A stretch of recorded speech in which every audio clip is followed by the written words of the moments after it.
Aconselhamento a partir da cruz é um livro que você vai se deliciar, porque esse aqui, olha, é um livro que você vai gostar muito, e a proposta nossa é, queira Deus, trabalhar os 9 capítulos desse livro. Hoje a gente só vai falar sobre o primeiro capítulo, que é uma introdução. A gente vai falar só sobre o primeiro capítulo desse livro, mas na próxima aula a nossa pretensão é pelo menos trabalhar 2 capítulos de forma mais objetiva, logicamente, mas se vocês vão ter o livro, então vocês vão poder se debruçar diante do livro e poder extrair mais subsídios, né? O que nós vamos ter aqui é falar digamos assim, do tutano, né? A gente vai dar o caminho das pedras, então, mas vocês vão ter o livro para poder trabalhar. E não é um livro grosso, é um livro razoável, de 280 páginas, mais ou menos, mas de material, digamos assim, de material de aula, porque ele tem três apêndices. De material de aula mesmo, a gente teria aí umas 200 páginas, 220, 200 páginas, mais ou menos. Tá? Vamos apresentar o livro para vocês, que é o nosso livro-texto. O livro-texto da matéria aconselhamento cristão ou aconselhamento bíblico, ok? Então vamos aí ao livro. Ó, o livro é dividido assim, gente. Em 9 capítulos, tá vendo aqui? Em alguns capítulos ele vai tratar de forma bíblica o aconselhamento, e ele vai trazer, em alguns capítulos, alguns estudos de caso, que é interessante para aconselhamento, né? A gente trabalhar estudos de caso. Inclusive, nesse primeiro capítulo que a gente vai ver hoje, vai ter um estudo de caso que a gente vai abordar com vocês aqui. Então, o primeiro capítulo aí, o que você vê. Segundo, contemplando o seu Salvador. Terceiro, o imensurável amor de Deus. 4, o amor de Deus e o nosso coração. Quinto, aconselhamento centrado no Evangelho. Sexto, o Evangelho e a nossa santificação. Sétimo, o Evangelho e as nossas emoções. Oitavo, o Evangelho e os nossos relacionamentos. E nono, a história do Evangelho e a história da glória. É um livro objetivo, simples, e vocês vão certamente amar, pois nós estaremos fundamentados na cruz de Cristo, vamos estar fundamentados no Evangelho, na Palavra de Deus. Então a gente vai estar se debruçando aqui, a partir de agora, diante de um texto bíblico e como que você pode aconselhar as pessoas a partir da Palavra de Deus. É assim que deve ser o aconselhamento cristão, né? Como a Bíblia é a nossa regra de fé e prática, então ela deve ser a ferramenta para todas as nossas atividades cristãs, inclusive a atividade de aconselhar outras pessoas. Ok? Então vamos no nosso barco, vamos lá, vamos caminhar.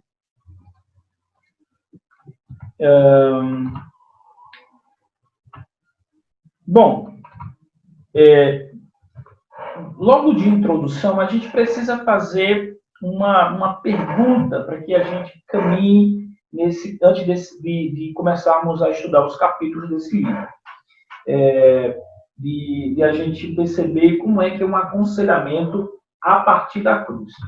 Veja bem, a pergunta que nós fazemos é a seguinte. O que a cruz tem a ver com a debilidade ou com a fragilidade, como você queira colocar, do aconselhado, né? Entenda, quando a gente diz assim, o que a cruz tem a ver, entenda a cruz aí como sendo o Evangelho. A cruz aí é aquilo que Jesus representa, aquilo que Jesus fez por nós. E, como, por exemplo, a sua morte, a sua ressurreição, a sua ascensão, a sua intercessão, a sua vida, que tudo isso tem a ver com a debilidade ou a fragilidade da pessoa que você está aconselhando. Qual é a relação que há entre a cruz de Cristo e o problema que aquele indivíduo, aquela pessoa está passando agora? Seja ele qual for o problema.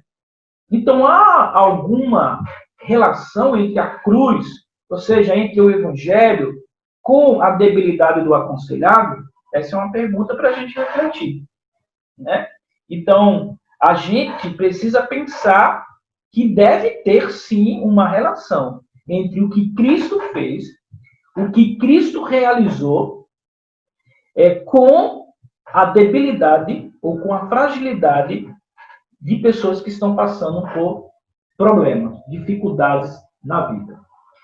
Uma outra pergunta é: por que falar sobre o Evangelho novamente quando o que as pessoas precisam é de orientações concretas para a vida? Olha, repito, por que falar sobre o Evangelho novamente quando o que as pessoas precisam é de orientações concretas para a vida? Olha, quando alguém procura para um aconselhamento, quando alguém procura para ter uma opinião, você dá uma opinião sobre o problema que ela está vivendo, o que ela quer? Ela quer uma orientação concreta para resolver o problema, não é assim? E aí você vai falar do Evangelho. Ele diz, essa história do Evangelho eu já ouvi. Bom, uma coisa é você ouvir, outra coisa é você viver, é você acolher, é você acreditar. Então, sempre, gente, a gente vai estar voltado para o Evangelho. Sempre e sempre o Evangelho vai estar sendo colocado na hora do aconselhamento. O Evangelho tem que ter a primazia. Nesse livro, deixa eu voltar aqui um pouquinho aqui, ó. Nesse livro aqui, ó, Aconselhamento Bíblico Cristocêntrico. Veja, Cristo tem que ser o centro. O Evangelho de Cristo tem que ser o centro. Mesmo que as pessoas queiram uma resposta pronta, uma orientação pronta, que possa resolver o problema dele em 24 horas, ou de imediato, a gente precisa entender que as coisas na vida não são assim. A primeira coisa, não existe no Evangelho fast food. O Evangelho é crescimento. E a gente vai ver isso no segundo capítulo do livro. Estou adiantando um pouquinho aqui, mas só para algo que você saiba. Evangelho deve ser ensinado paulatinamente. E ele vai resolver os nossos problemas de relação, os nossos problemas, de um modo geral, a partir do momento que ele vai sendo, né, incorporado à nossa vida prática. O grande problema é que a gente acha que evangelho é coisa simplesmente de igreja e de culto dominical. Não é verdade? O evangelho não se torna prática da nossa vida. A gente faz uma dicotomia entre ser cristão e ser outra coisa. Esse é o grande problema. Então, por que tem que falar novamente do evangelho? Quando o que as pessoas querem é o quê? Orientações práticas para a vida. E a gente vai responder porque você, como um aconselhador cristão, deve ter a cruz e o evangelho como centro. Ok? Então, vamos lá. Vamos na fé. Olha lá. A primeira resposta é: muitos cristãos amam Jesus e o evangelho, mas simplesmente não sabem de que modo por exemplo, a encarnação, a vida sem pecado, a morte vicária e a ressurreição corpórea, a ascensão e o reino de Cristo deve impactá-los no mundo real. Né? Muitos cristãos amam o evangelho.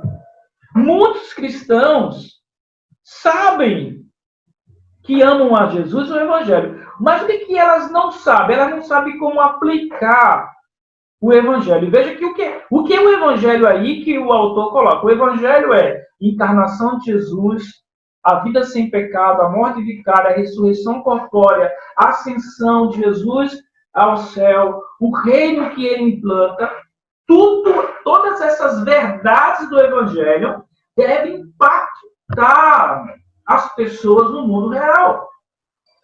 Como fazer isso? Essa é a grande proposta dos autores. Como fazer com que as verdades do Evangelho, da vida de Jesus, possa me ajudar a resolver meus problemas, né? Então, essa é a primeira resposta.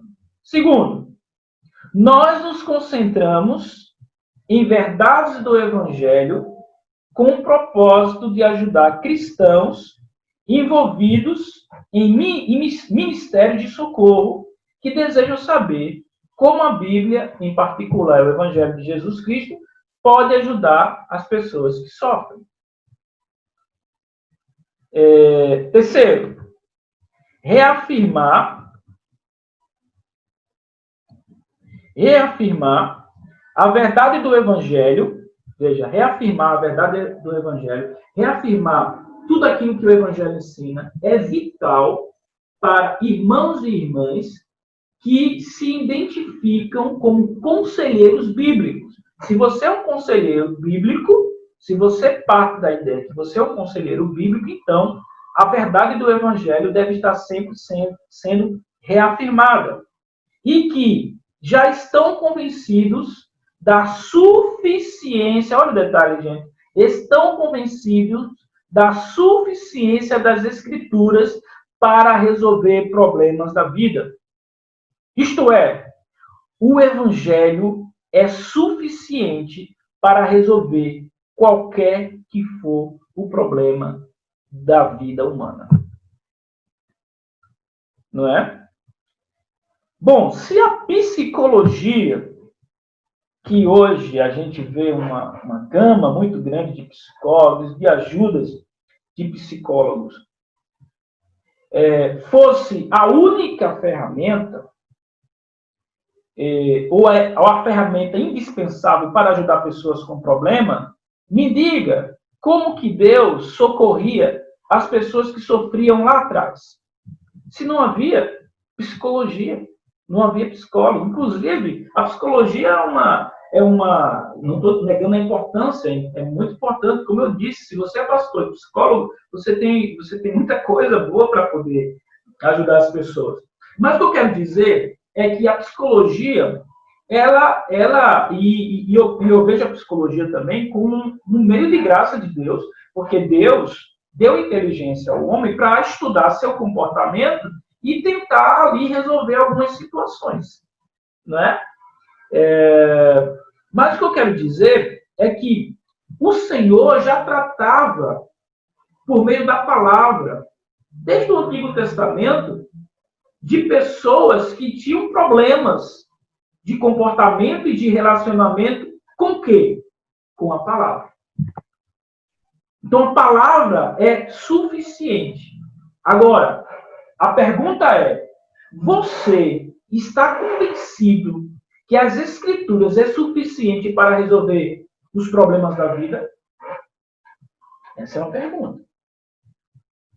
E se a gente não conseguir responder essa pergunta, a gente vai ter alguns problemas de como a gente vê a Bíblia, de como a gente vê o Deus que se revela na Bíblia. Ok, gente? Por último, percorremos novamente, olha lá, as antigas trilhas do Evangelho como um presente para todos os crentes que amam seu Salvador e querem gastar tempo deleitando-se nele. Então, essas são as perguntas, são as respostas para a pergunta o que a cruz tem a ver com a debilidade do aconselhado e por que falar novamente do Evangelho quando o que as pessoas simplesmente querem é de uma receita pronta para resolver o problema. Só que com o Evangelho não tem receita pronta para resolver o problema. O Evangelho é a encarnação de todas essas verdades. E isso aí vai sendo absorvido a longo prazo. A gente vai ver isso no capítulo 2 do livro. Ok, gente? Então, introdutoriamente aí, você já tem a ideia de que os autores, a Elise Fitzpatrick e o David Johnson, eles pretendem nos solidificar, confirmar que as Escrituras, o Evangelho, a cruz de Cristo, é suficiente para que possamos resolver e ajudar pessoas com problemas. Então, quando a gente parte desse pressuposto, a nossa atitude é: preciso conhecer as verdades deste Evangelho melhor. Preciso saber como aplicá-las diariamente na vida das pessoas que estão sofrendo e que precisam de um aconselhamento da palavra de Deus. Ok, gente? Alguém tem alguma dúvida aí nessa parte de introdução, quer fazer uma pergunta? Fique à vontade, a gente já vai entrar. Eu tenho, meu pastor. Diga, Nalson. Ô, Eliel, esse livro, ele trata do aconselhamento para cristãos ou para todos que têm problema de um modo geral? Uma boa pergunta. Uma boa pergunta.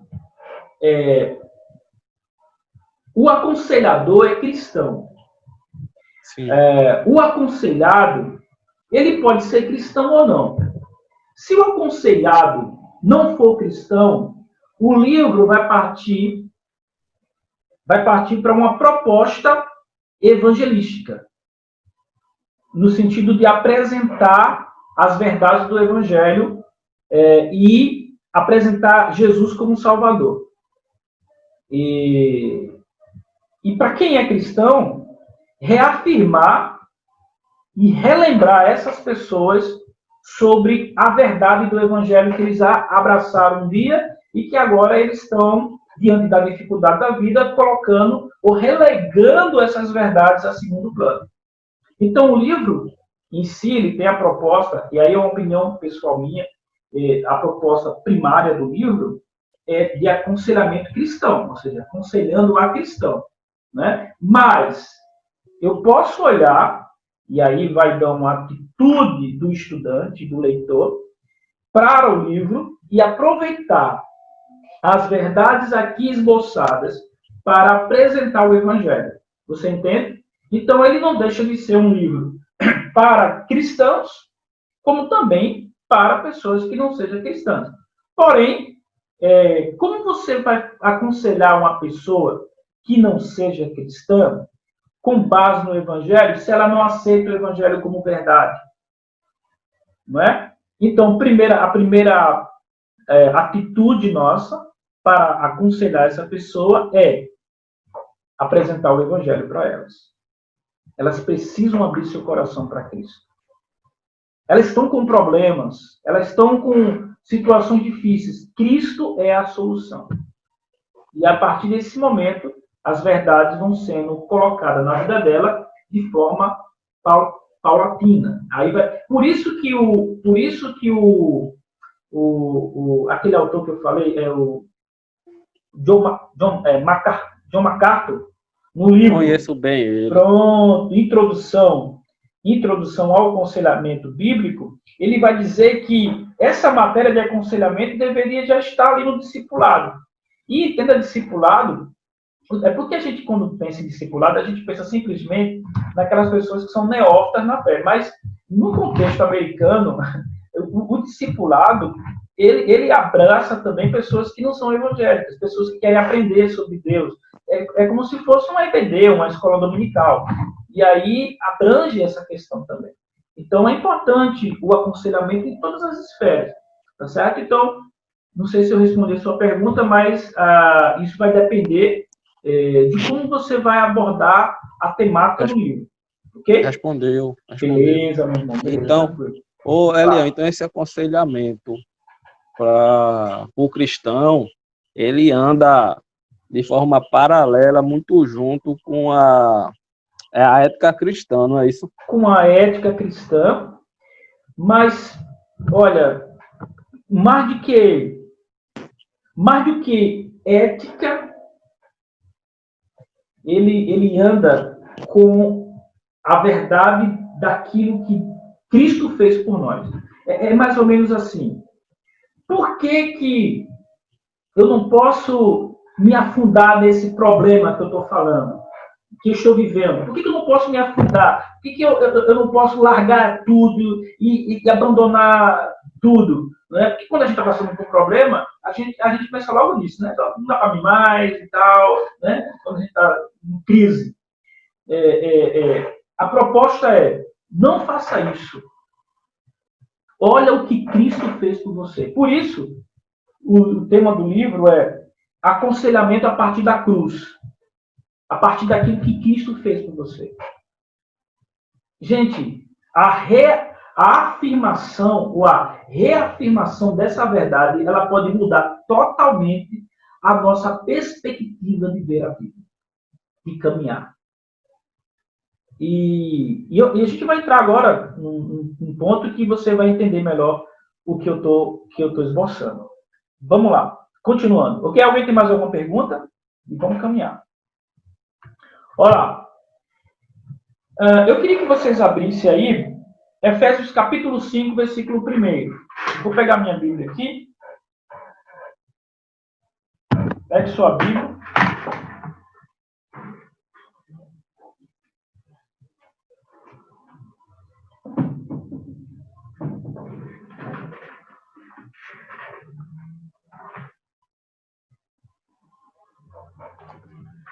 Vamos lá, vamos na fé. Vocês gostaram do meu pano de fundo aqui, gente? Vocês estão gostando? Gostei. Aí? E aí? Olha... Isso é outro nível. Eu melhorei muito, gente. Vocês não estão falando nada, eu me esforço, tá? Tem um lençol azul aí atrás, né? Verde. Que lençol azul? Que lençol azul? Eu posso mudar isso aqui rapidinho. Olha, você não sabe nada, não. Mas vamos lá, vamos na fé. Efésios capítulo 5, versículo 1. Vamos fazer um exercício aqui. E aí a gente, como é aconselhamento bíblico, cristão, então é a Bíblia que a gente tem que usar, não é isso? Então vamos lá. Efésios capítulo 5 e o versículo 1. Eu já tá aí na sua tela, já para facilitar aí, mas a gente sempre gosta de andar com a Bíblia da gente, né? Olha lá. A palavra de Deus diz assim: portanto, e aí está, aqui é a versão NVI, talvez a sua seja um pouco diferente aí, mas tem assim. Portanto, sejam imitadores de Deus. Escute só. Sejam imitadores de Deus como filhos amados. Ok? Veja que eu quero só que você olhe para esse único versículo. Eu queria que vocês agora fizessem um exercício breve. Que parte desse texto, que parte desse verso chama mais a sua atenção? Qual é a parte que é mais impactante para você? O que é que você vê? Olha a pergunta aí no slide. O que você vê? Quando ele diz assim, o que você vê, ele está perguntando o que mais salta aos seus olhos? O que você vê mais como algo que não dá para passar? Tá entendendo? Não dá para passar. Isso aqui me chamou mais a atenção. E aí, vamos falar aí. Vocês ficam à vontade. Vamos lá. Vamos começar com você, Nautilus. E aí? Imitadores de Cristo, né? Olha aí. Seres imitadores de Deus. Né? Portanto, sejam imitadores de Deus. Não é isso? Muito bem. Davidson, o que você vê aí? Está sem áudio aí. Você abra o seu áudio.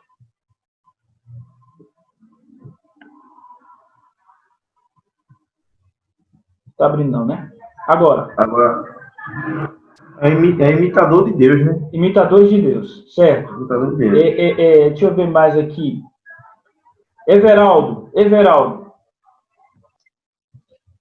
Deixa eu ver aqui, pela Bíblia aqui. O que mais salta aos seus olhos aí? O que mais chama a sua atenção? O que é mais forte para você aí? O que mais não dá para passar quando você vê? Isso aqui não dá para ignorar, não dá para ignorar. É você desenvolver-se a semelhança do Senhor, né? Enquanto vimos na terra, né? Certo. Tentar ser semelhante a Ele. Ok, muito bem, obrigado aí. Vamos lá, não é, gente, não é Glenda Monique, viu? Qual o nome dela? Fabiana. Tá aí como Glenda. Você ia perguntar, né? Quem era essa? Não, ela vai dizer aí. Fala aí. Fala aí, Fabiana. Professor, não estou conseguindo lhe escutar, é só ele. Eita, tá me ouvindo não? Peraí. Tá me ouvindo, Naldson? Tranquilo, perfeitamente. Então, a voz dela aqui travou agora. Tá travando, falar. Tá travando. Jardim Paulista é complicado. Então, vamos lá. Olha aí. Eu vou fechar aqui com Elba, só para a gente caminhar um pouquinho agora. Elba, diz aí, Elba. Fala aí. O que não dá para passar aí, que você vê aí? Diga aí, irmã Elba. Eu concordo com o que já foi falado, mas também me chamei muita atenção aqui a questão de filhos amados. Filhos amados, olha aí, muito bom. Pronto. A gente sendo amada, a gente imita, né? Olha aí, vamos lá. Foi bom aí. Vocês foram muito bem. Vamos agora. Eu vou deixar todo mundo aqui com o áudio desligado e aí vou continuar. Gente, eu vou falar aqui. Vocês já ouviram falar sobre ruído branco? Alguém já ouviu falar essa expressão? Ruído branco. Você sabe o que seria um ruído branco? Não, né? Eu vou dar um exemplo. Vocês estão vendo aí no slide a imagem de um ventilador, ventilador. Não, olha, isso aí, eu não vou dizer ventilador, mas eu vou botar um ar-condicionado daqueles antigos.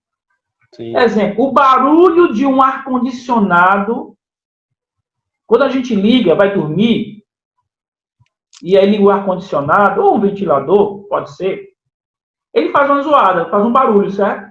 Ele faz um barulho. Mas o que acontece? A sua mente, chega uma hora que ele bloqueia aquele barulho. A ponto de você não se importar com o barulho. Aquele barulho não vai impedir que você durma. Isso acontece com o ventilador, acontece com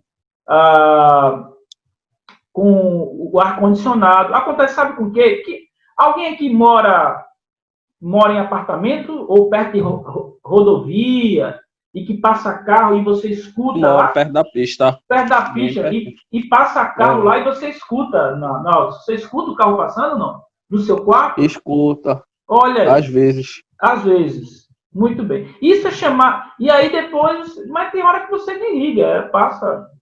Isso é chamado de o som do vizinho também, que toca todo dia, aí tem hora que você passa do sentido. É verdade. Olha. Isso é chamado de ruído branco. O que é que passou aqui? E aí eu vou... Pronto. O que é que passou desapercebido aqui? Não passou desapercebido porque irmã Elba concordou com todo mundo aqui, esses 6 imitadores... Mas irmã Elba disse, filhos amados também me chamam a atenção. Mas, na maioria das vezes, pessoal, tem 2 palavrinhas aqui que a gente ignora ou se torna um ruído branco. É a palavrinha aqui, portanto, e filhos amados. Entende? A importância dessas palavras, desses termos aqui, ó, está inteiramente relacionado com o ser de imitadores de Deus. Então, o que é ruído branco?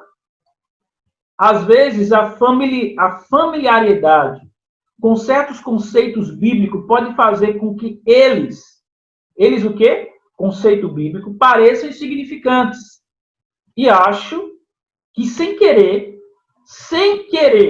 acabamos despindo certos conceitos de sua importância e relevância e nos relegamos à categoria de ruídos brancos. Aí deixa eu continuar. O que você percebe? Portanto, sede imitadores de Deus, ó. Imitadores de Deus, foi o que mais chamou a atenção de todo mundo. Não foi assim? Porque isso é mais forte. No sentido de, poxa, imitar Deus, como é que eu vou fazer isso? Eu já sou uma pessoa, né, cheia de problema, débil, pequena, com dificuldade. Como é que eu vou imitar Deus? Que proposta é essa de imitar Deus? E aí, isso é o que a gente logo vê no texto. Mas aí tem aí a palavrinha portanto e a palavrinha filhos amados, que tornou-se o quê? Aí, gente, ruído branco. Ficou relegado à segunda categoria. É importante? É. Mas não é tão importante quanto imitar Deus no texto. Não é? Quando tudo que vemos em Efésios 5:1 é a ordem para imitar a Deus, o que vemos é só obrigações.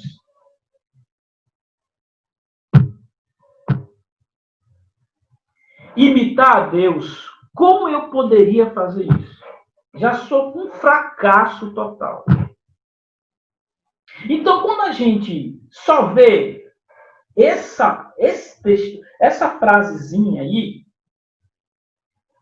logo vem à nossa mente uma série de coisas que a gente precisa fazer para ficar parecido com Deus. Não é verdade? Uma série de coisas. Não é verdade? Elba, você quer falar? Você levantou a mão aí, diga lá.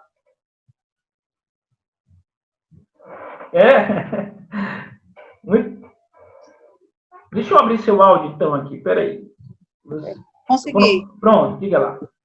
Não, o senhor falou a questão de parecidos, né?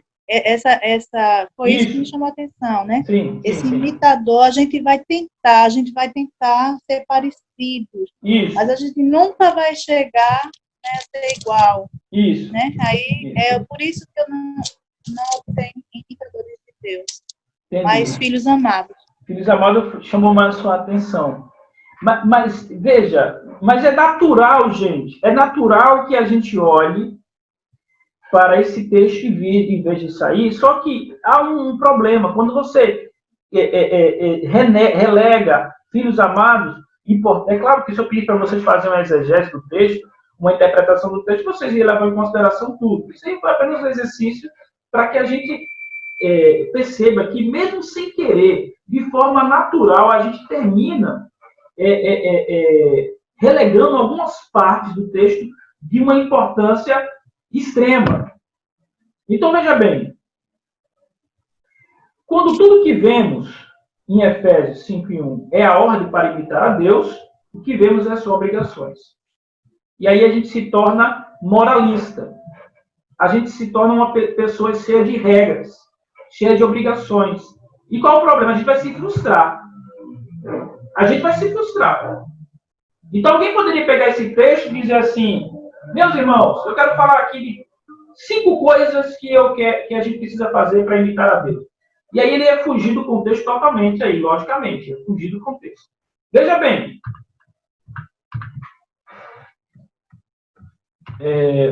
quando ignoramos o restante do versículo, portanto, a expressão portanto aqui, ó, e a expressão filhos amados, relegamos nada menos que o glorioso Evangelho de Jesus Cristo. E aí a gente começa a compreender algumas coisas. quando perdemos a centralidade da cruz, porque foi a cruz que nos fez o quê? Filhos amados. Foi a cruz de Cristo que fez isso. O Evangelho. Quando perdemos... Pastor, Diga, Naldo. Dá ideia, então, no caso, quando se lê a palavra sede imitadores, na tradução Almeida, né? Isso. Se depois a gente focou nesse imitadores de Deus, ele dá a ideia de uma ordenança legalista, não é isso? Exatamente, exatamente. E não deixa de ser uma ordenança, porque Sim. a expressão no grego aí está no imperativo. É porque não botei, porque não é aula de grego, mas aí está no imperativo. O imperativo é uma ordem. É uma ordem. Então, você está certíssimo. Quando perdemos a centralidade da cruz, o cristianismo se transforma numa religião de quê, gente? De autoaperfeiçoamento e passa a dizer respeito a nós e às nossas realizações. O que é que eu tenho que fazer para imitar a Deus? Então, não está centrado em Deus, está centrado em nós. Olha que coisa. Vamos continuar.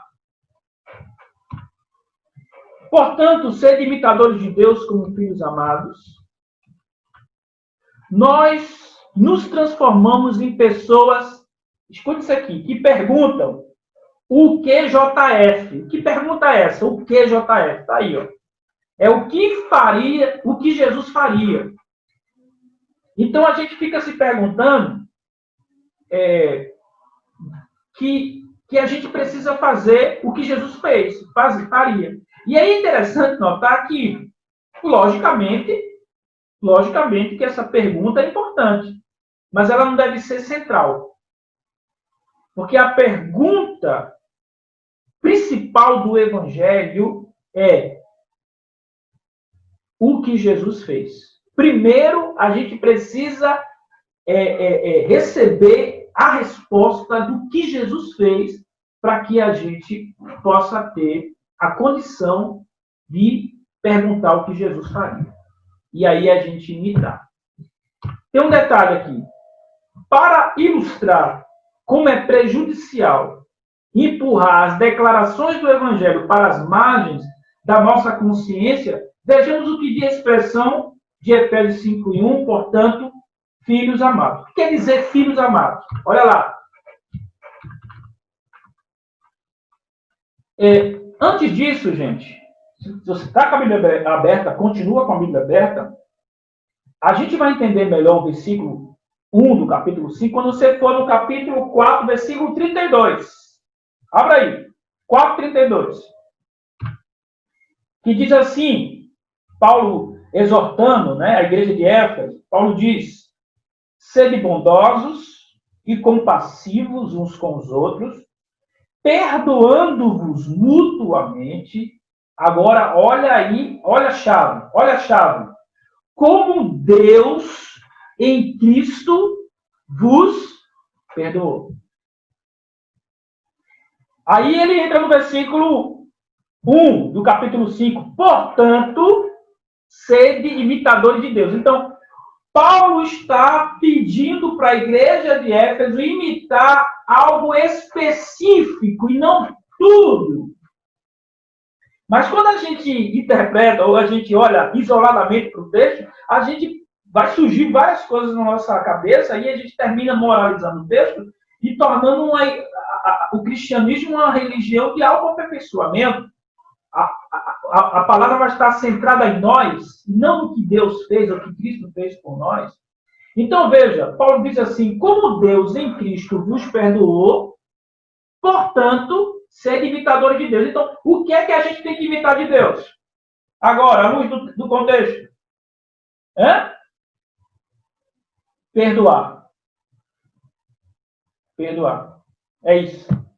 Assim como Deus em Cristo vos perdoou, vocês também devem quê? Imitar a Deus. Perdoe também. Perdoe quem? As outras pessoas. Olha lá. Porque vocês foram perdoados, podem... Olha que coisa linda, gente. Vocês podem e devem imitar a Deus. Por que eu posso imitar a Deus? Porque eu aprendi com o amor de Deus na pessoa de Cristo o que é perdão. Diferente, olha lá, lembra daquela parábola de Jesus sobre um senhor e um servo, e esse servo devia uma quantidade exorbitante àquele senhor, e não tinha como pagar. Pronto, é a nossa condição. Não tinha como pagar. E o que acontece? Ele vai lá e, mentiroso, porque é um mentiroso, ele diz, olha, não faça nada comigo não me mande para a prisão não, eu vou pagar tudo, senhor. Não tinha como aquele homem pagar não, gente. Mas ele disse, tenha misericórdia de mim, não me leve para a prisão não. Aí o senhor vai e faz o quê? Perdoa. Mas, rapaz, o cara mal saiu da presença do senhor, aí encontrou um coitado que devia uma miséria. E ele cobrou. E aquele coitado conservo disse, rapaz, tem misericórdia de mim, tem compaixão de mim. E aí o que acontece? Ele não perdoou. Entendeu? Por quê? Por que ele não perdoou? Porque ele não conheceu. Ele não entendeu o que foi que o Senhor fez com ele. E é assim que a gente muitas vezes tem agido nas nossas relações interpessoais. E o que as pessoas têm causado problema de relacionamento não conseguem perdoar porque eles não conseguem enxergar o perdão de Deus. Não é? E aí o Evangelho fala de 3 coisas. A gente vai ver mais na frente. O Evangelho fala de quem é Deus, de quem sou eu e quem é o outro. Você precisa, no Evangelho, saber quem é Deus. Quem é Deus? Um Pai amoroso, gracioso, misericordioso, que aceita todo dia a cara lavada. Eita! Todo dia! Você vê que aquela conversa, o pai vai se dizer, meu filho. Quem é Deus? Aí você depois pergunta, quem sou eu? Aí quem sou eu? Pronto. Aí. Né, Nelson? Quem sou eu? Meu Deus! E aí, veja, porque vocês foram perdoados, podem imitar, podem. Por que vocês podem? Porque vocês experimentaram o que é amor, experimentaram o que é perdão. Vocês podem e devem. Aí vem o que Naldo falou, o mandamento. O mandamento, vocês devem imitar a Deus. Porque Deus declarou que não levará em conta, olha que coisa linda, gente, seus pecados. Vocês podem adotar a mesma atitude de graça em relação aos outros. Então, quando você está aconselhando uma pessoa que está com dificuldade de perdoar outra, esse texto vai cair como uva. Agora, a pessoa precisa, de fato, ser lembrada disso. Ser lembrada de quê? Ser lembrada de quem é Deus, do que Deus fez, de quem é ela e de quem é a outra pessoa. Aí você vai conseguir aconselhar na palavra de Deus essa pessoa a reatar, a perdoar. E a gente vai ver no final aí um estudo de caso sobre isso. Esse portanto aí, ó, esse portanto no texto, no capítulo 5, versículo 1, é uma declaração do Evangelho cujo propósito é consolá-lo, encorajá-lo e moldá-lo antes que vocês cheguem. Aí vem o que Naldo falou. Antes que você chegue à obrigação. Que obrigação? Sede imitadores de Deus. Tem como cumprir? Tem. Sabe por quê? Porque o amor e o perdão dele nos constrange. Só é você lembrar quem você era. Como é que você chegou na casa dele. Como é que ele te aceitou. Por que você tem dificuldade? É a pergunta, né? Por que nós temos dificuldade de aceitar outras pessoas e de perdoar? É porque a gente ainda não abriu a mente para o que é o Evangelho. O que esse Evangelho proporcionou na nossa vida. E é assim que devemos aconselhar. Olha que coisa linda! Vocês estão perdoados? É a pergunta. Porque temos que ouvir esta mensagem. O que Jesus fez. De novo. Por que sempre temos que ouvir essa mensagem? Porque sabe qual é o problema? A mensagem de que o que Jesus fez, escute isso, muitas vezes tem se tornado o ruído branco. Né? Você ouviu tanto que ele ficou relegado ali. O meu negócio aqui agora é teologia de alto nível. Né? Meu negócio agora é discussões acadêmicas. Meu irmão, verdade libertadora é essa. Então, essa verdade do Evangelho, a cruz de Cristo, ela deve estar sempre no nosso coração. Você sabia que a igreja primitiva, todo domingo, tá lá, celebrava a comunhão, a Eucaristia, a Santa Ceia? Por quê? Para que a mensagem de que Cristo morreu por nós e nos religou a Deus por meio do seu sangue não se tornasse ruído branco. Tem que ser lembrado. E é interessante, às vezes você está num lugar e está tendo está no ar-condicionado e você está conversando e não está ouvindo o zoada. Mas se alguém chegar perto de você, escuta aí, se alguém chegar perto de você e tocar no seu ombro e dizer assim, está ouvindo o som do ar-condicionado? Aí você, não é? Você para toda a atividade mental e consegue ouvir, interessante, o ar-condicionado. A mesma coisa é sobre o Evangelho. A mesma coisa é sobre a verdade de que Deus nos perdoou em Cristo e de que somos filhos amados e que fomos perdoados. Irmão, isso é libertador.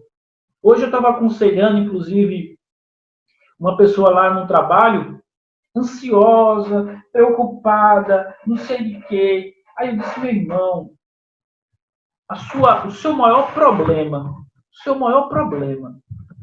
Cristo já resolveu. Aí ele parou assim e disse, qual é o meu maior problema? Disse, seu pecado, meu irmão, que tem a preço da eternidade, Cristo já levou na cruz. E ele parou e disse, graças a Deus. Olha o que ele disse, graças a Deus. Aí pronto, aí a partir daí eu comecei a entrar com outras palavras, falar sobre ansiedade. Olhe, não destrone Deus do seu coração, creia nele, ele está no controle. Olhe, perguntei para ele, me diga uma coisa, nesse momento, Deus está controlando o universo? Ele disse, tá. E o planeta? Tá. Nesse momento, Deus está, como diz a palavra do Senhor, segurando a terra na palma da sua mão. Então me diga, meu irmão, o que é o seu problema diante do Deus Todo-Poderoso? Aí ele...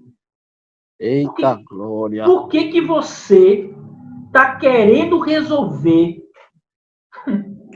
Por que você está querendo resolver tirar Deus desse negócio? Aí ele olhou assim para mim e começou a chorar. Aí ele disse, ore por mim. Ele, calma, não terminei ainda não. Aí levei ele consultar, não tinha ninguém lá no ambulatório, tinha ninguém no consultório. Aí entrei, senta aqui, aí ele sentou, aí eu orei por ele e tal. Ele, amém, meu obrigado, Deus abençoe. Às vezes, as pessoas precisam só ser lembradas. Elas conhecem. Eu estava falando para crente. Um cara que, segundo ele falou, disse que Deus usou ele tantas vezes, poderosamente, para curar, para não sei o que, para tanta coisa, mas hoje ele estava com o coração fora da vontade de Deus, preocupado com isso. Olha, gente, a vida da gente é assim. Mas a gente não pode esquecer disso. Porque se tivermos esquecido o que ele fez em nosso favor, isso distorcerá, segura essa, isso distorcerá o que pensamos dele, de nós mesmos e dos outros. Que coisa linda. Nós não podemos esquecer dessa verdade, porque se a gente esquecer, a gente vai distorcer quem é Deus, quem somos nós e quem é o próximo, quem é o outro. Vamos caminhar. Além disso, Efésios 5:1, não se trata de uma imitação em termos gerais, como que a gente logo pensou, né? Não. Das qualidades de Deus, né? Alguns pregadores podiam pegar esse texto, né, Naldo, e dizer, olha, vamos aqui elencar algumas verdades sobre como imitar a Deus. Aí ele começava ali com aquele arranjo. Mas o texto fala de uma imitação específica. Qual é a imitação? Perdão. Perdão. E aí, o que acontece? Eu e você não quer perdoar. E o que acontece? Com essa declaração, a gente se declara mais justo que Deus. Lembra do filho pródigo? O filho pródigo mais velho ficou invocado com o pai. Mas invocado. O senhor está fazendo tudo errado. Quem merecia essa festa era eu. Não entende nada de graça, ele não entende nada de graça, não entende nada do evangelho, não entende nada de quem é o Deus, de quem é o Pai. Senhor, a festa era para mim. Você sabia que tem gente na igreja com esse pensamento? Quem tem que ser elogiado sou eu. Quem tem que ser louvado sou eu. O crédito tem que ser dado a mim. Eu que sou a pessoa importante. Se não fosse eu, não tinha acontecido. Aí o pai... Agora, sabe o que é lindo no pai? É que todos dois são crentes, gente. Está tudo na igreja. O pai sai para buscar o filho que se perdeu lá fora e o pai sai para buscar o filho que se perdeu dentro. O que se perdeu dentro é legalista. Pronto. O que se perdeu dentro é aquele que quer imitar Deus nas qualidades de Deus, achando que é a cocada, a última cocada. Então, a imitação aí é específica. Olha lá a pergunta. O que pensamos dele? O que pensamos de Deus? Se esquecermos que a graça generosa de Deus, ao nos perdoar, pensaremos nele como um homem severo que colhe onde não plantou e junta onde não semeou, de acordo com Mateus 25:24. Quem era o Senhor para aquele servo que enterrou o talento? Quem era? Uma pessoa má. Uma pessoa que está só na espreita. Só está na espreita, esperando você errar para ele fulminar. Para ele... Muita gente pensa que Deus é assim. E apresentam Deus assim nas suas pregações. Nada de amor. Ô, Eliel. Diga lá. Apresenta a Deus de uma forma que o ouvinte fique atemorizado pela pessoa de Deus e queira ser imitador dele pelo medo da condenação, não por esse amor. Isso. Exatamente. Por esse entendimento de perdão exatamente. Que o Evangelho mostra. E aí, o que acontece, Naldo? Isso que você falou no ponto. Tá aqui, ó. Está aqui, ó. Em decorrência da imagem de um Deus irado e cruel, provavelmente enterraremos nosso talento por medo de fracassar ou receber repreensão ainda mais dura. Então, se a gente tem um servo cruel e mau, a gente vai agir dessa mesma forma também com os outros. Agora, se a gente tem um Deus gracioso que perdoa, aí a gente vai imitar um Deus gracioso que perdoa. Essa imagem, é por isso que você vai ver na igreja as pessoas, muitos irmãos, muitos líderes e até pastores, na espreita, ele sente prazer em soltar a navalha, entendeu? Aquilo dali dá prazer para ele. Elba, fala lá. Nessa pandemia agora, muitas vezes a gente tinha que ver muitas pregações que falavam sobre a ira de Deus. E quem ficava irado era eu. Meu Deus! Eu ficava para morrer, porque era muita coisa, sabe? Eu creio que Deus está no controle de tudo. E Ele permitiu a pandemia. E que de algum modo é um juízo, é parte do juízo de Deus sobre os incrédulos. Mas Deus não sente prazer nisso. E as pessoas pregam como se Deus sentisse prazer nisso. Esse é o problema. Deus é justo. Deus é justo. Claro, que você planta, você vai colher. É lógico. Isso é lógico. Não é? O filho pródigo sofreu a consequência de ter deixado o pai, ou não sofreu? Estava lá, sentiu vontade de comer até comida que os porcos comiam. E aquilo daí serviu para que ele o quê? Caísse em si. E eu creio que Deus pode ter utilizado da própria pandemia para que muitas pessoas caíssem em si, porque a gente viu que muitas pessoas se voltaram para Deus nesse momento de pandemia. Não é verdade? Agora, o problema não é esse. O problema é que as pessoas acham que Deus sente prazer nisso. E as pregações, não é? São voltadas nisso. Tá vendo? Olha aí. Quer dizer, cara, você sente eu não sei, um sentimento negativo com relação a isso. É isso que você está falando. Vigia a terra. Mas é isso, né? Olha lá. Então veja bem. Voltando aí, ó. A gente precisa entender isso aqui.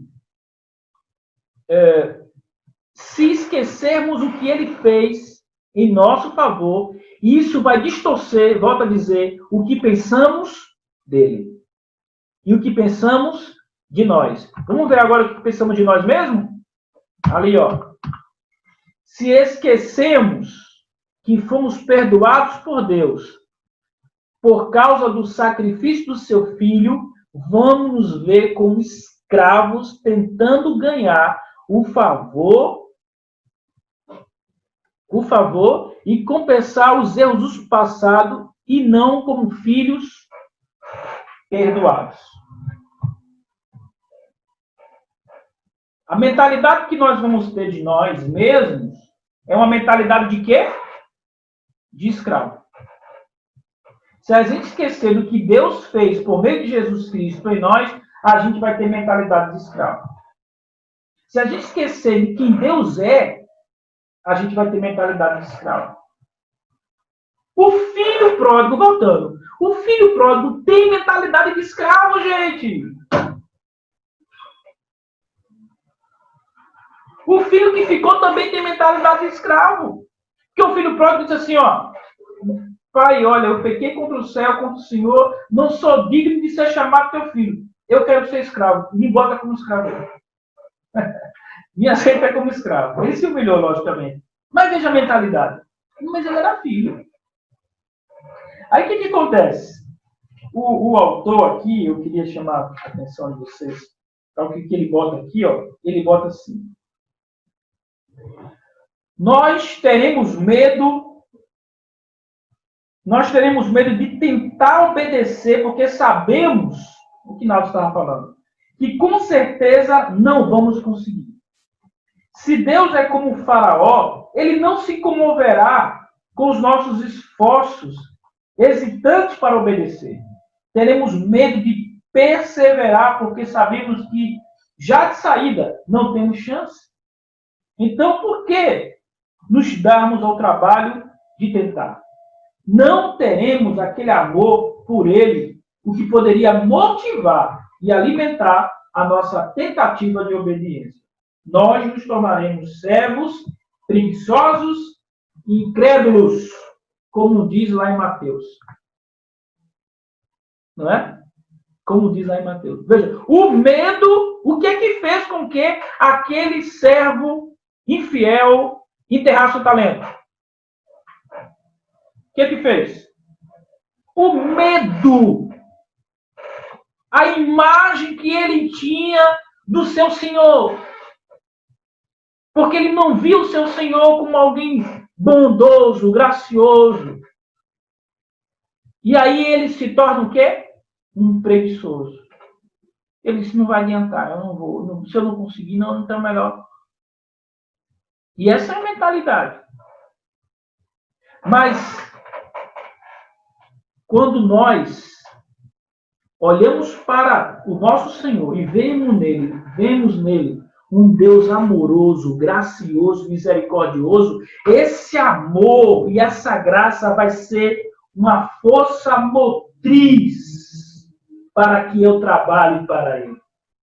Para que eu, através do meu trabalho, faça com que eu ganhe mais talentos, eu agarie mais talentos. E foi o que aqueles dois servos, os outros, fizeram. Vocês percebem que na narrativa, nenhum dos dois servos disse que o Senhor é mau. Diz?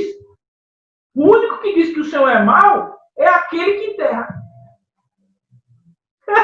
Pelo contrário, ele sabia que tinha coisas maravilhosas esperando por ele. O infiel, ele além de não fazer, ainda é culpa a Deus. Né? Ainda é culpa a Deus, exatamente. Mas veja o que aqueles dois servos fazem. Nós vamos trabalhar, e só que um conseguiu bater o outro, mas o que o Senhor diz para aquele servo? Venha, vem aqui, entra aqui, possua. Você, fiel, e palavras boas sobre ele, e recebe, e faz parte da família, da festa, de tudo. Não é? Então, o que pensamos de nós vai depender daquilo que pensamos dele. Daquilo que pensamos dele. E você sabia, Naldo sabe o que eu estou falando aí, a gente às vezes vê de um contexto aí, em que apresentaram para nós um Deus que, se você não andar na linha, o trem vai pegar você. Você não andar conforme a cartilha que está aqui, meu querido, você vai ter muito sucesso, não. Você não vai ser bem quisto, não. Você vai ter problema. Deus pode te castigar. Você vai queimar no inferno. Olha só, gente. E o que acontece? Pessoas que têm essa mentalidade de Deus e de si mesmo terminam, de fato, sendo jogado no lago de fogo de ranger de dentro, que é o que acontece com aquele servo. Foi porque ele tinha essa imagem errônea de Deus, teve a imagem errônea de si mesmo, o Senhor no final diz, já que tu pensasse assim, então faz o seguinte, vai lá, vai queimar lá. Ô, Eliel. Diga lá. Engraçado é que não se fala nessa passagem, engraçado não, intrigante, não se fala nessa passagem, porque dá a ideia que os três servos eram próximos. Isso, exatamente. E ele não vê o procedimento dos outros dois que fizeram certo. Pois é. Verdade. Mas como o procedimento dele fosse a paz de todos os irmãos, porque ele estava falando agora do entendimento que ele tinha de Deus, isso, dele errôneo e isso, do outro, até de forma indireta do outro, né? Sim, logicamente. Porque com certeza ele via que o que estavam fazendo estava errado. Exatamente. Porque ele fez ao contrário. Fez o contrário, exatamente. E aí a gente pega o terceiro ponto aí, o que pensamos de nós mesmos, né? Continua, né? Melhor dizer, não teremos aquele amor por ele que poderia motivar, olha lá, o que motiva o nosso trabalho? o amor, motivar e alimentar nossas tentativas de obediência, nós nos tornaremos servos preguiçosos e incrédulos. O que pensamos dos outros? Se a nossa concepção, Deus se torna uma caricatura de Faraó, uma pessoa má, então nossos irmãos e irmãs em Cristo são apenas companheiros escravos. Por quê? Porque seríamos generosos para com os nossos irmãos se Deus é tão exigente conosco? Veja que é assim que acontece com a relação nossa, muitas vezes, na igreja, né? Não é verdade? Essa imagem aí que você tem, o tratamento que você dá aos seus irmãos, às outras pessoas, está diretamente relacionado àquilo que você pensa de Deus, de você mesmo. Se Deus é um faraó, então meus irmãos são escravos igual a mim. E se Deus me trata assim, como é que eu vou tratar? Como é que eu vou ser generoso para com o meu irmão? Se Deus é exigente comigo. Aí o que acontece? Lá na hora de trabalhar, fazer a obra do Senhor, muitas vezes, o que acontece? O que acontece muitas vezes a pessoa exige tanto da outra, e eu sempre digo isso na igreja, gente, eu não quero ninguém do meu lado trabalhando forçado. Eu prefiro trabalhar com uma pessoa. Com uma pessoa. Com duas pessoas. Eu não me incomodo com quantidade de gente. Nunca me incomodei, graças a Deus. Mas pessoas que estejam lá por amor, constrangida pelo amor de Deus. Coisa melhor do mundo é você ter pessoas do seu lado, irmão, que está constrangido pelo amor que foi alcançado, o amor que alimenta e que faz ele ir para frente. Aí, meu amigo, você pode contar com essa pessoa que ela vai dar murro e ela vai, o sangue pode dar na canela, como eu digo, que ela vai para frente com você. Agora, quando você é uma pessoa que não entende o quanto que Deus é bom, gracioso, misericordioso, e o quanto que você é amado pelo Senhor, aí você vai tratar o seu irmão de forma diferente. Agora, se você acha que Deus é esse exigente, intransigente, esse Deus carrasco, então como é que vai ser tua liderança na igreja? Meu irmão, vou aliviar para tu não. Deus não alivia para mim não, meu amigo. Então, pede para sair. Aqui é assim. Ou tu fica ou tu vai. Eu sei que vocês estão lembrando de alguns irmãos aí na hora que eu estou falando isso aí, mas vocês vão perdoando. O certo tomado à força, né? O certo tomado à força. Porque eu e você vai aconselhar essa pessoa a olhar para um Deus gracioso, misericordioso. Por isso, olha, gente, aí volta a expressão, o evangelho tem que ser reafirmado, até que entre na cabeça dessa pessoa quem é Deus no evangelho, quem é você no evangelho. E aí, vamos trabalhar para Cristo. Vamos exigir obediência restrita sem perdão, porque é isso que imaginamos que Deus exige de nós. Olha aí.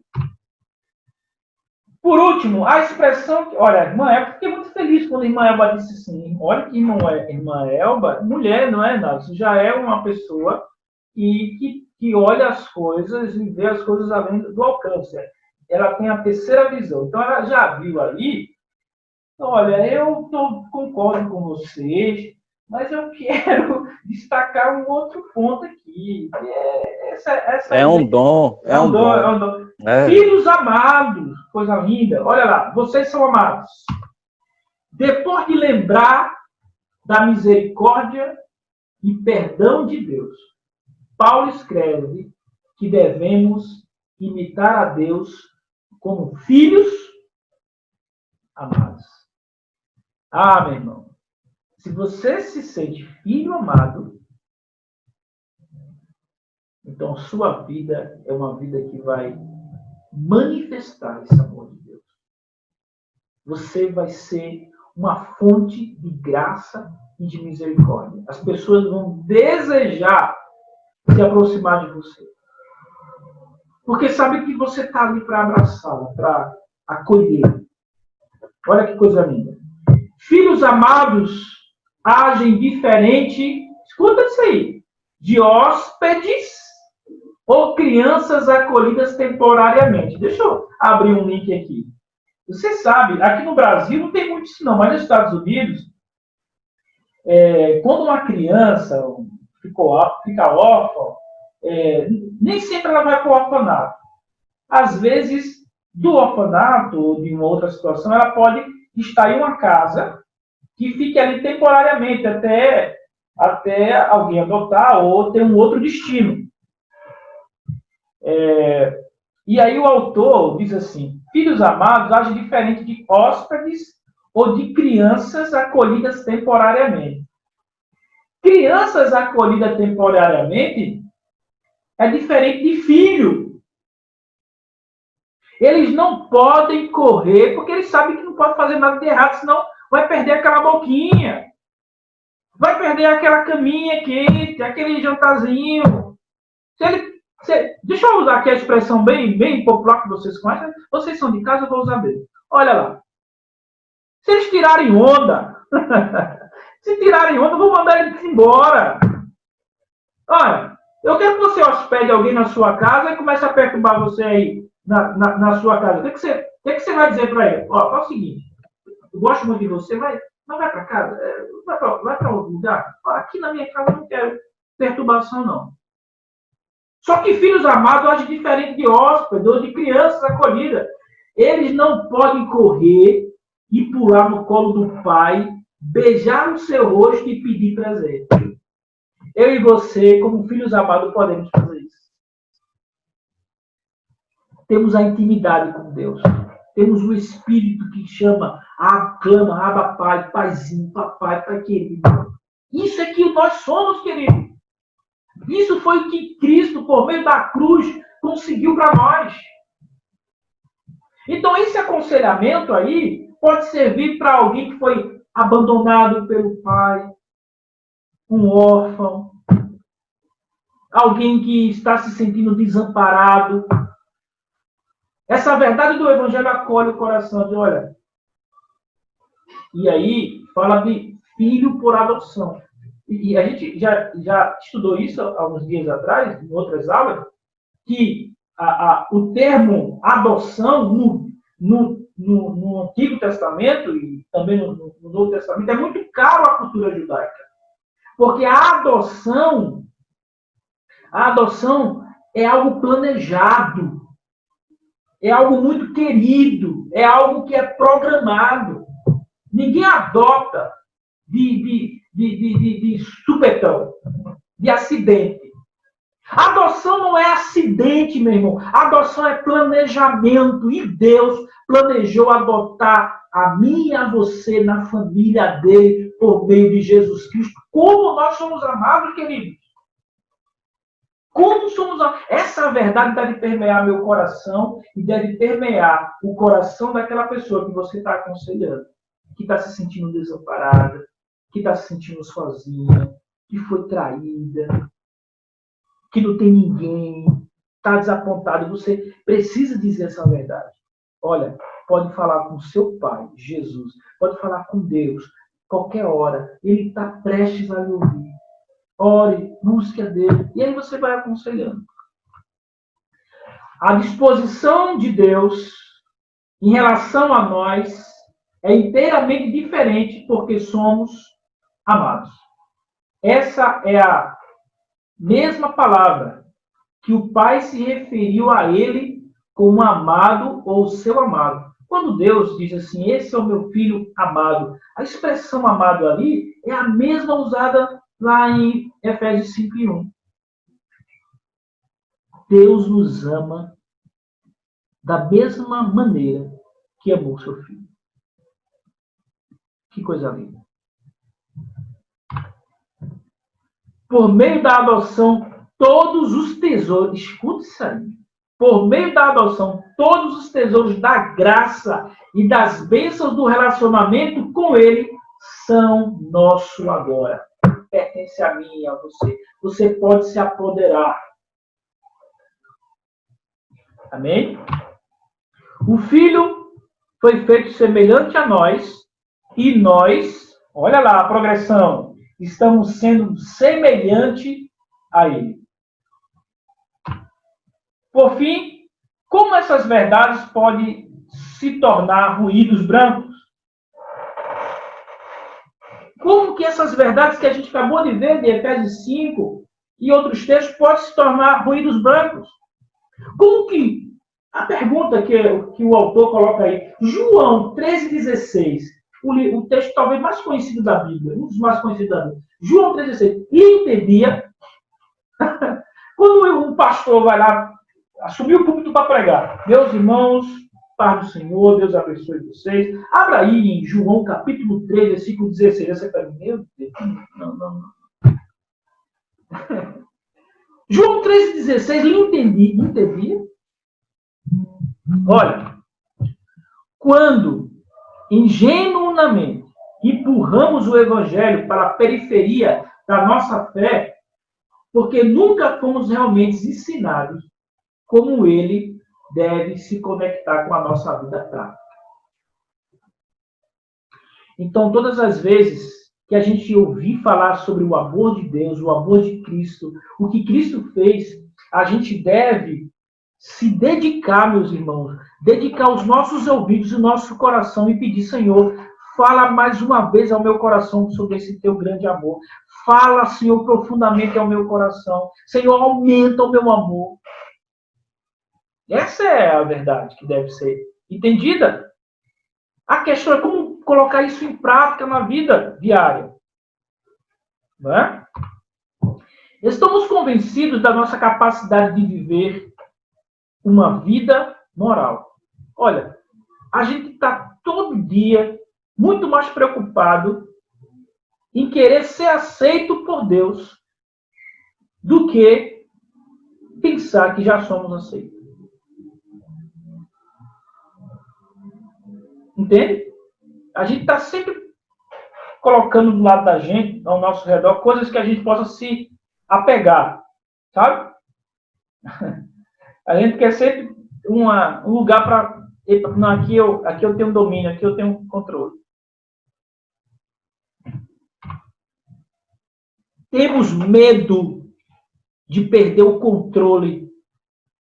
Porque você tem planos. Eu e você temos planos traçados para melhorar. Vai lá na tua agenda para você ver se não tem algumas coisas lá. O que eu posso fazer para melhorar? Estamos sempre buscando, mas nunca encontrando o segredo para uma vida santa. E aí a gente se depara com livros, com conselheiros, com tantas outras coisas. Achando que ali está a chave para tudo.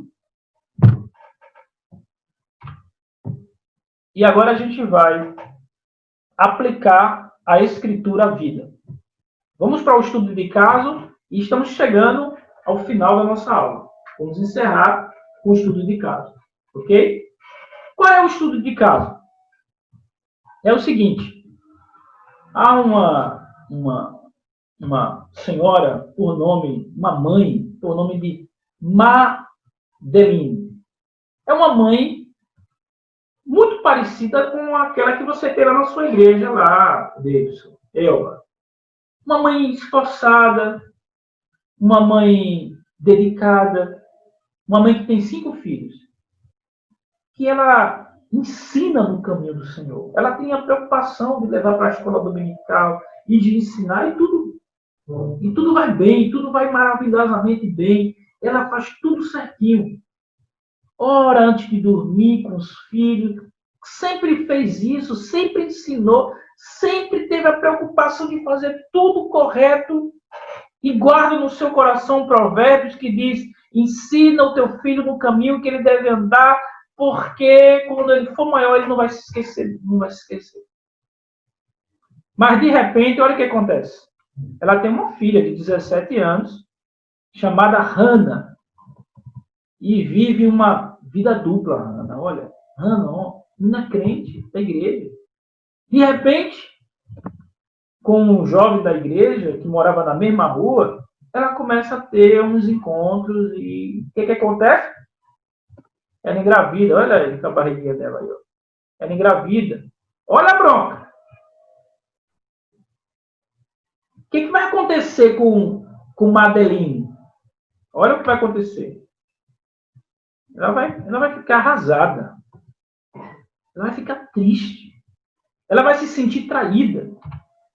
Madeline vai se sentir derrotada, humilhada, porque confiou na filha, deu tudo o que a filha precisava, ensinou a filha a palavra do Senhor, deu tudo.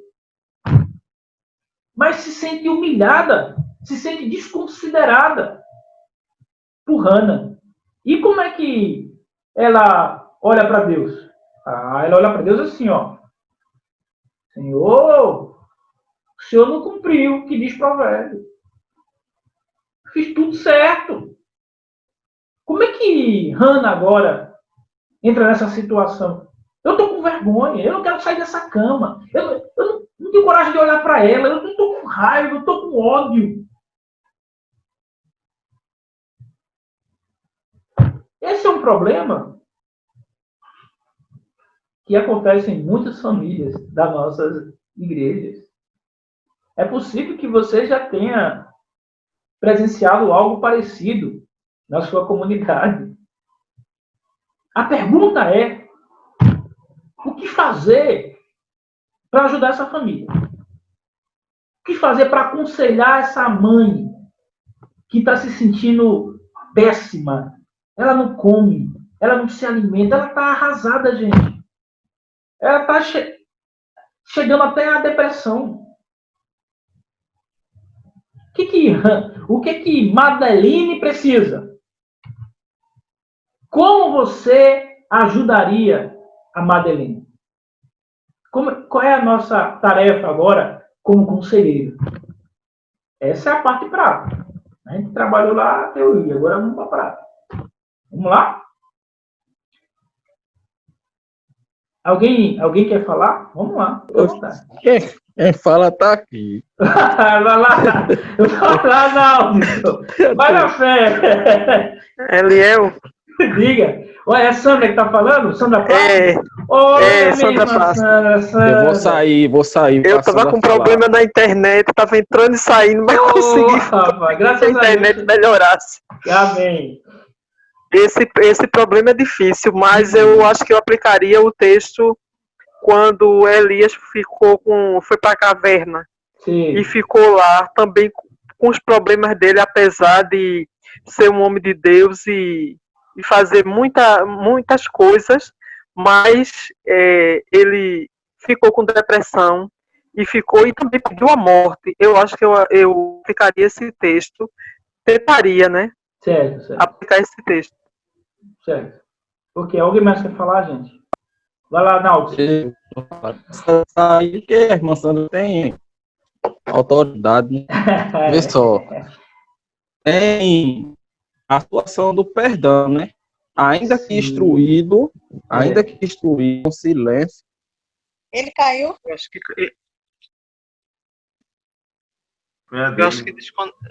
que foi a dele. Foi a dele. Olha, ali no Janga. Oi, gente. Olá. Pessoal, tá me ouvindo? Oi. Estamos sim. Rapaz, eu acho que foi a internet aqui que caiu. Foi da gente todinho, não? Porque quando eu caio, cai todo mundo, entendeu? É porque eu sou anfitrião, aí termina caindo. Ficou só a tela escura. Porque eu caí aqui, a minha internet, não sei o que aconteceu, a internet caiu aqui, mas você estava falando, desculpa, não, você estava falando aí sobre o perdão, é isso aí? Pode continuar falando. Eu estava falando no contexto de Davi, né? Era um homem conhecedor das escrituras. Sim. Mas caiu e preferiu ser absolvido, preferiu ser julgado por Deus e não pelo homem, porque Deus dele teria misericórdia. Coisa linda, muito bom, muito bom, muito bom. Então você poderia usar o texto de Davi, não é, porque falaria de um Deus misericordioso e falaria de um homem que apesar do conhecimento que tinha, mas era falho também, era suscetível a erro. Assim como, assim foi perdoado, né? Exatamente, exatamente. E assim como a Hannah, né, a filha da Madeline, sim, também uma pessoa igual, né? Melhor dizendo, sujeita às mesmas paixões, né? E se você for comparar a Hannah com Davi em termos canônicos ou em termos de importância no sentido de modo geral, né? De modo geral, você vai ver que Davi é superior nesse sentido, não é? Em todo esse sentido, não é? Mas mesmo assim, ele errou. Então, não é porque você é criado nos caminhos do Senhor, não é porque você tem o que o texto diz é que o desviar ali, né? Porque ela está jogando na cara aí, Provérbios 6, se eu não me engano, né? Provérbios 6. Senhor, por que o Senhor me abandonou? O Senhor não cumpriu o que diz Provérbios, né? E essa seria, de repente, uma fala de Madeline com relação por que a filha dela caiu nesse pecado, transgrediu. Se Provérbio diz que não se desviaria, mas o que Madeline está pensando? Madeline está pensando que o fato de Hannah ter caído em pecado, ela já é uma desviada, né? Ela já é uma pessoa fora da graça ou da misericórdia de Deus, né? Ela já é relegada à pior pessoa do mundo, né? E essa questão de vergonha, Léo, também possa causar pela comunidade também, onde ela vive, né? E isso, a comunidade que ela vive. Pelos comentários da comunidade, toda essa questão. Social, isso é importante, muito bem. A gente tá assim, ó. Mas Nath, não deixa a gente falar. Eu tô brincando, viu, Nath? Olha lá, muito bem. É isso aí. Alguém mais quer falar? A Elba queria falar. Era essa parte que você queria falar? Não, essa era a questão social, realmente. A cultura, né? Não deixa de ser difícil. A questão a gravidez na adolescência é uma coisa que as igrejas, assim, não trabalham muito, né? Isso, eu estou trazendo para a questão igreja. Isso, né? Porque, assim, as escolas trabalham, mas trabalham com outro conteúdo. As igrejas, não. Com outra visão, né? Com outra visão. Pois é. E se torna até difícil, porque vai ter algumas igrejas que não vão aceitar, talvez. Isso não é assunto, talvez, para minha filha ouvir, entendeu? Para meu filho ouvir. Mas isso é um trabalho da igreja também, se fazer. Porque... Presente, né? Aconselhando, né? Você fala mais no sentido preventivo, é isso, Elba, que você está falando? Preventivo da gravidez na adolescência. Não ocorreu a gravidez. Mas como aí a minha pergunta é como que você, vamos usar, porque aqui a ideia é a seguinte: você está na igreja e você é um membro da igreja, ou uma pessoa na liderança da igreja, seja que for você. Você é um amigo de Madeline. Você é crente igual a Madeline e é um amigo dela. E ela, você sabe do problema e sabe o que está acontecendo com ela. Então a pergunta como que você vai ajudar a Madeline aconselhando ela através das escrituras? Lembrando que a gente precisa aplicar as escrituras à vida de Madeline. Lembrando, o título do livro, né, da nossa temática é Aconselhamento a partir da cruz. Então, como que eu aplico isso a esse problema que a Madeline está vivendo?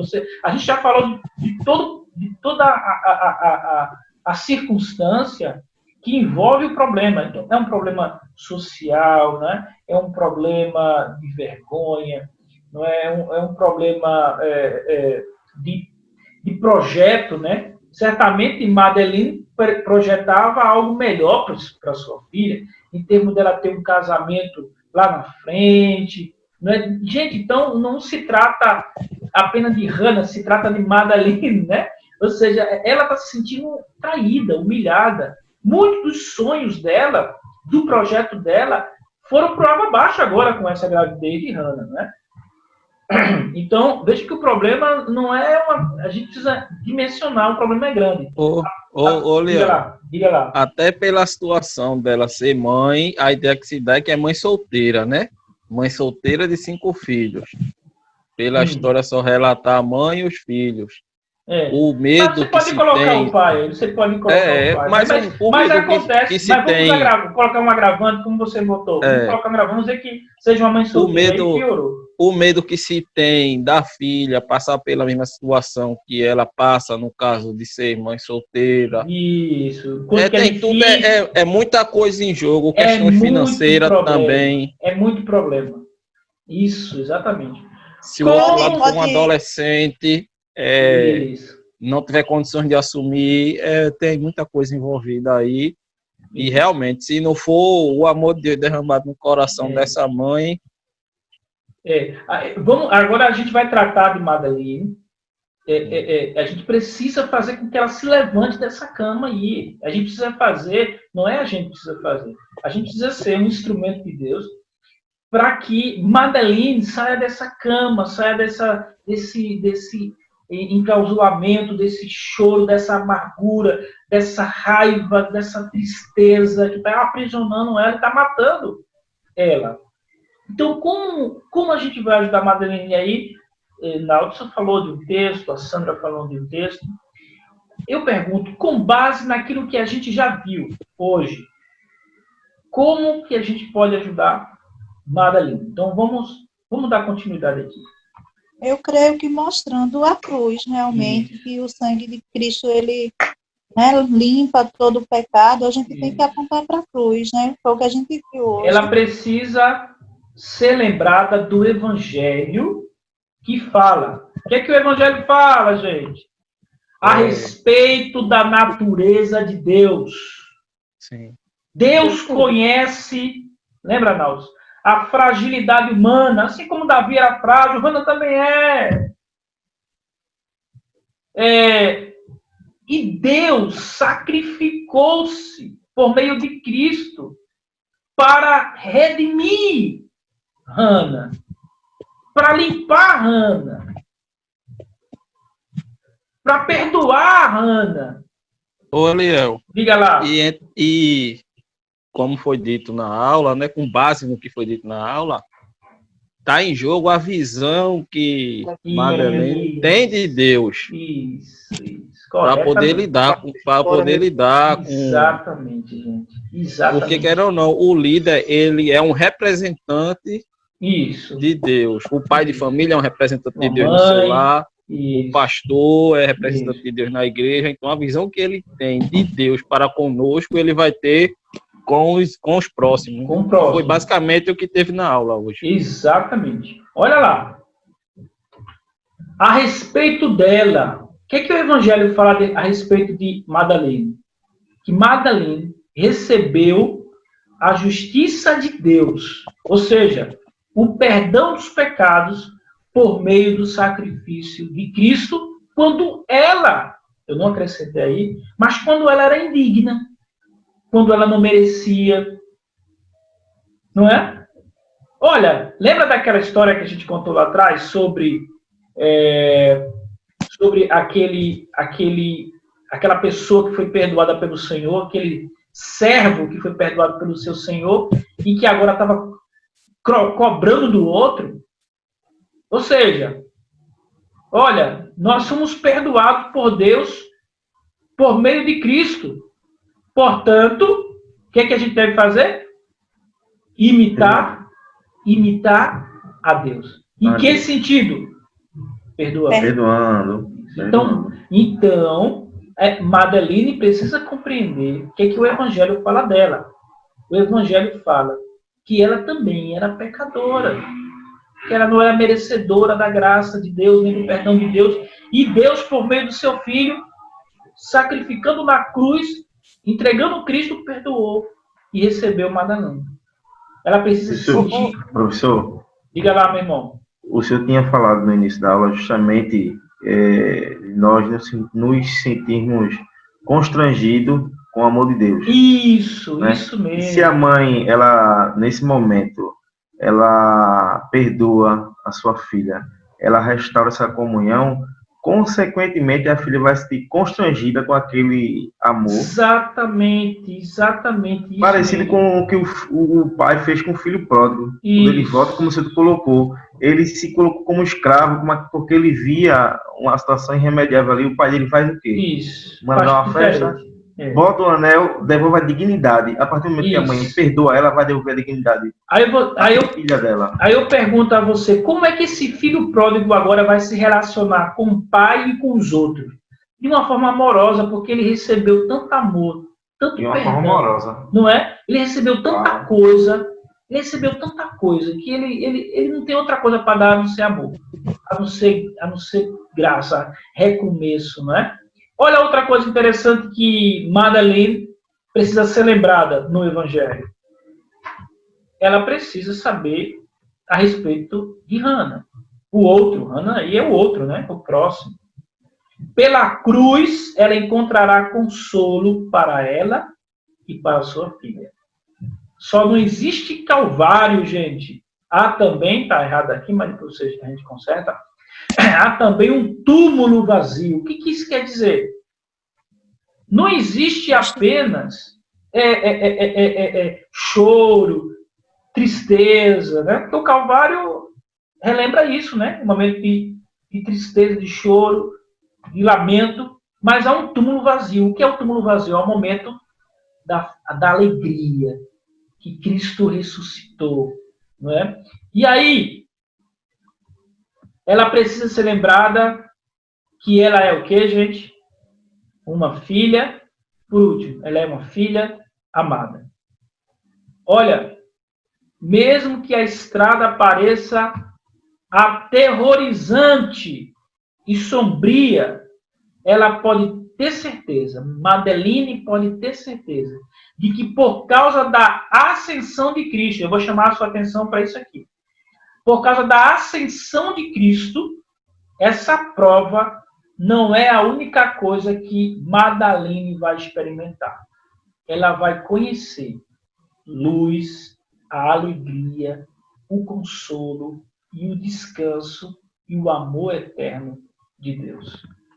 Há coisas mais abundantes que Deus reserva para Madalene como filha amada. E o que tem a ver a ascensão de Cristo com isso, gente? O que tem a ver o fato de Cristo ter subido ao céu, estar à destra do Pai? É que ele, quando está à destra do Pai, ele intercede pelos seus filhos aqui. E quando ele intercede pelo filho amado, pelos filhos amados, o que acontece? Certamente, a vida daquela pessoa que ele está intercedendo será uma vida de luz, de alegria, de consolo, de descanso e de amor eterno. A Madalene ainda vai dar risada de tudo isso que passou. Todo esse sofrimento que ela está passando agora, todo esse mundo que caiu sobre a cabeça dela, lá na frente. É porque que é o nosso problema. A gente só vê até a curva. Deus vê além da curva. E Deus, na pessoa de Cristo, na intercessão de Cristo, tem algo muito maravilhoso para a vida de Madalene. É essa esperança, é essa verdade do Evangelho que a gente precisa dizer para ela. Madalene, levanta dessa cama, Madalene. Deus te ama tanto. Não é porque isso aconteceu, não é porque você agora está vivendo uma estrada, está numa estrada aterrorizante, sombria, que o mundo acabou, não. Tenha certeza, Deus, Cristo, está intercedendo por você. Você ainda vai experimentar coisa linda e maravilhosa. Ah, meu irmão. Só basta esse menino nascer. Só basta esse menino nascer. Quantas mães, não é? Quantas mães quase que matam seus filhos porque por um erro aconteceu isso na vida dele. Mas quando a criança nasceu, tudo mudou. Logicamente, essa família precisa ser assistida pelo Evangelho, pela palavra. Ela precisa saber. Madalene precisa saber. Hannah precisa saber quem é Deus. Quem elas é. Como Deus se relaciona conosco. E como Deus nos ama.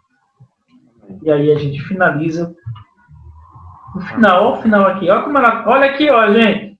Olha como é que Madalene está abraçando a filha agora. Ô, Eliel, na minha tela não tá aparecendo os slides mais, não. Tá não, tá é? Aparecendo, tá não, só meu vídeo. Pra mim também não. Ah, então vocês A internet quando caiu, o senhor mostrava e eu ficava procurando. Vamos A ver. internet caiu, quando o senhor voltou já não aparecia mais. Entendi. Tô vendo agora. Vocês estão vendo vocês todinho. Mas vocês vão ver agora, tenha calma. Vocês... Pronto. E agora, vocês estão vendo? Sim, agora sim. Agora sim, não é? Sim. Agora tá vendo. Pronto, deixa eu botar aqui para você ver no final. Mas vocês vão ter esses slides aí, vou botar lá no grupo, né? Ó, pronto. Aplicando aí, ó. Ela precisa ser lembrada que ela é uma filha amada. E aqui, ó, tá vendo? Aqui, ó, olha como a Madalene tá aí, gente, dando um abraço aí na filha. Olha, é isso que o Evangelho faz, aproxima as pessoas, faz com que elas se perdoem, se amem. Não, a vida delas não acabaram.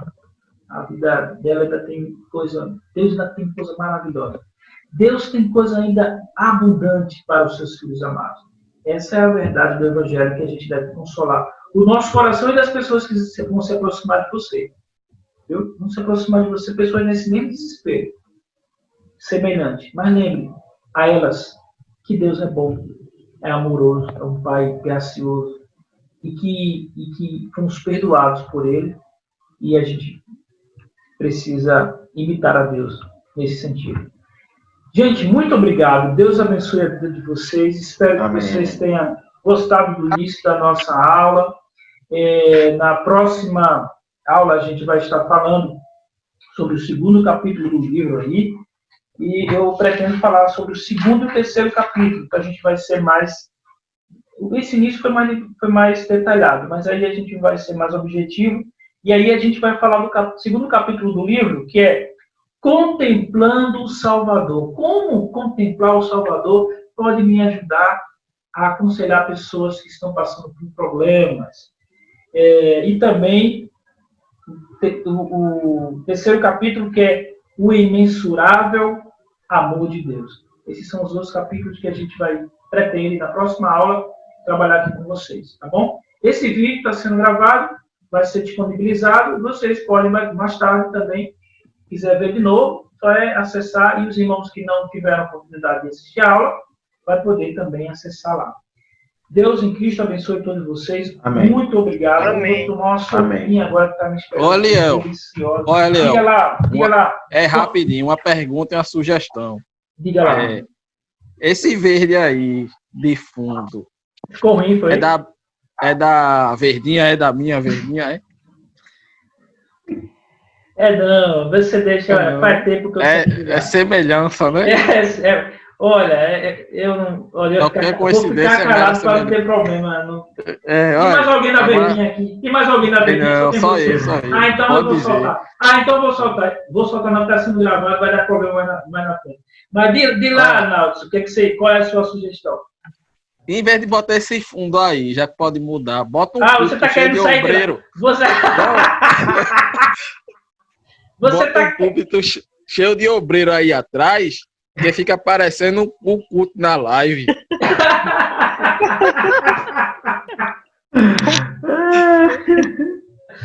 Olha, vocês são demais, viu, gente? Fica parecendo Robertinho lá atrás. Robertinho. Muito bem.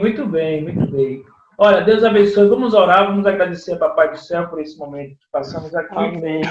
E estaremos na próxima aula aí, dando continuidade ao nosso programa, tá bom?